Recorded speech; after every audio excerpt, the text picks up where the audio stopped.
Dalam Markus 10 ayat yang ke-46 sampai dengan 52, saya bacakan bagi jemaat Tuhan. Lalu tibalah Yesus dan murid-muridnya di Yeriko. Dan ketika Yesus keluar dari Yeriko bersama-sama dengan murid-muridnya dan orang banyak berbondong-bondong, ada seorang pengemis yang buta bernama Bartimeus, anak Timeus, duduk di pinggir jalan. Ketika didengarnya bahwa itu adalah Yesus orang Nazaret, mulailah ia berseru, "Yesus anak Daud, kasihanilah aku." Banyak orang menegurnya supaya ia diam, namun semakin keras ia berseru, "Anak Daud, kasihanilah aku." Lalu Yesus berhenti dan berkata, "Panggillah dia." Mereka memanggil orang buta itu dan berkata kepadanya, "Kuatkan hatimu, berdirilah." Ia memanggil engkau. Lalu ia menanggalkan jubahnya. Ia segera berdiri dan pergi mendapatkan Yesus. Tanya Yesus kepadanya, "Apa yang kau kehendaki supaya aku perbuat bagimu?" Jawab orang buta itu, "Rabuni, supaya aku dapat melihat." Lalu kata Yesus kepadanya, "Pergilah, imanmu telah menyelamatkan engkau." Pada saat itu juga melihatlah ia, lalu ia mengikuti Yesus dalam perjalanan. Dalam Markus 10 diceritakan ada seorang yang buta, namanya Bartimeus, saudara. Yesus sedang jalan keluar dari Yeriko bersama dengan murid-muridnya. Lalu Bartimeus, seorang yang buta yang tidak bisa melihat ini, dia mendengar bahwa ada juru selamat yang datang, Mesias yang datang. Makanya saat Yesus lewat, Bartimeus berseru, bukan "Yesus tolong saya", namun "Yesus anak Daud, kasihanilah aku." Itu adalah sebutan mesianik yang diutarakan sama Bartimeus. Karena dalam perjanjian lama dinubuatkan akan lahir seorang raja yang menyelamatkan. Raja yang lahir yang dijanjikan adalah raja yang lahir dari keturunan Raja Daud. Makanya saat Yesus lewat, ia teriak semakin kencang. Orang-orang sekitarnya bilang, "Diam, jangan berisik."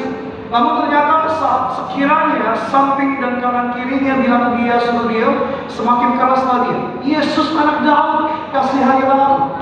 Tuhan Yesus berjalan tidak mau menjumpai Bartimeus. Namun karena imannya menarik perhatian Allah. Lalu Allah bilang, Tuhan Yesus bilang begini, "Panggillah dia." Lalu ia berjalan.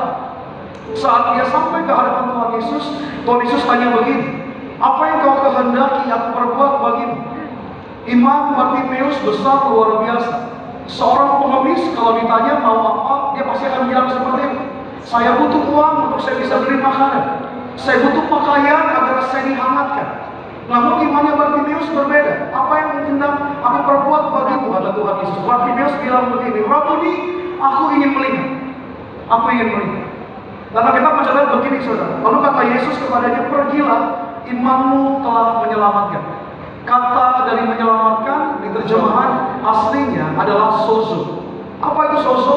Sozo adalah membuat kembali menjadi utuh. Saat Bartimeus minta sama Yesus, dia tahu kepada siapa dia minta, kepada siapa dia berharap. Kalau pengemis yang lain, dia akan minta uang, dia akan minta makanan, dia akan minta pakaian. Namun Bartimeus punya iman yang besar. Dia minta keutuhan dari Tuhan. Makanya Tuhan Yesus bilang, "Imanmu telah membuat engkau utuh. Imanmu telah menyelamatkan engkau, imanmu telah menyembuhkan engkau." Makanya hari ini saudara, kita akan makan tubuh dan darah Tuhan Yesus saat kita terima sozo dari Tuhan, yaitu kesembuhan, keutuhan diberikan bagi saudara hari ini. Kemarin saya sampaikan saudara, nggak terasa tiba-tiba kita mau persiapan Natal lagi. Nggak berasa tiba-tiba udah mau Desember lagi. Nggak berasa kuartal 4 udah mau ke tengah-tengah lagi. Namun saudara imani, saudara percaya, tetaplah berharap sama Tuhan. Amin. Masih ada waktunya Tuhan untuk menolong saudara hari ini. Apa yang menjadi kekurangan saudara hari ini, minta doa sama Tuhan, punya iman yang besar karena Tuhan kita besar. Saya bersyukur ada di gereja ini, gereja Tiberias, di mana saya dikasih kesempatan sama Tuhan pernah melayani bersama dengan mendiang Bapak Riaji. Saat saya nemenin Bapak Riaji, atau iman Bapak Riaji luar biasa. Ada seorang bilang, "Pak, jantung saya bocor, Pak. Pak, saya sakit, Pak." Saat saya nemenin Bapak Riaji, saya lihat mengerikan sekali. Namun iman Bapak Riaji memenangkan pandangan kita hari ini di hadapan Tuhan. Bapak Riaji bilang begini, "Iya, jantung you baru hari ini." Hari ini saudara, kita harus berkatakan hal yang besar karena Tuhan kita besar. Hari-hari ini kita bilang kita nggak berani berdoa minta, bukan karena saudara mengucap syukur kadang-kadang, namun karena saudara takut dikecewakan. Saudara hari-hari ini takut untuk minta karena saudara takut nggak didengar doanya sama Tuhan. Tapi Tuhan ingatkan sama saudara, "Carilah maka kau akan mendapat. Mintalah, maka kau akan dapat. Ketuklah, maka pintu akan dibukakan bagi. Iman berbicara dengan tindakan hari ini. Saudara harus punya iman, saudara harus bertindak. Punya iman yang besar, punya iman yang hebat.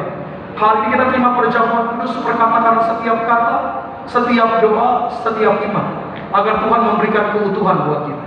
Tuhan memberikan kesembuhan buat kita. Tuhan memulihkan keadaan kita, katakan amin. Kasih tepuk tangan kemuliaan bagi nama Tuhan.